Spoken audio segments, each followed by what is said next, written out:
all I ever wanted to do was fly aeroplanes. My mother said the first word I said was aeroplane. She said Kingsford Smith was flying over at the time. I don't know how true that is, but that's how it was with me. I just wanted to fly. I was building model aeroplanes, and I initially joined and was told that because I didn't have the education qualification, that if I studied hard and got my equivalent of the certificate, then I'd be able to get into aircraft.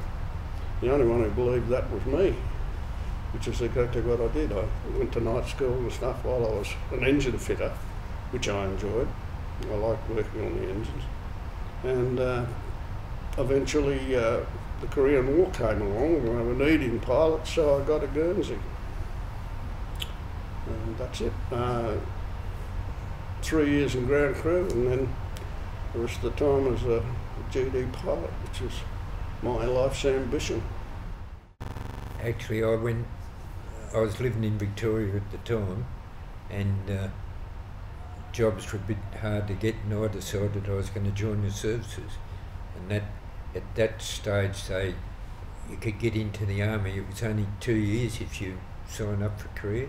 So I went down to Melbourne to the recruiting office to join the army, and I met a mate outside the recruiting office, and he said, "What are you doing here?" And I told him I was going to join the army, and he said, I'm down here to join the Air Force." I said, "Oh, bugger it, I'll join the Air Force." So instead of joining the army for 2 years, I joined the Air Force for 6. Right? That's as simple as that. And then it was just training courses after that. I trained to be a fitter, so we did a 3-month course at Rathmines in New South Wales, near Newcastle.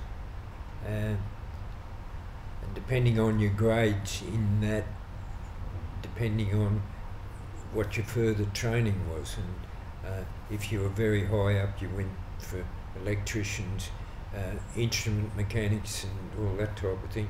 I was in the lower grades, and you had the choice of either an engine or an airframe fitter, and so I became an airframe fitter at that stage.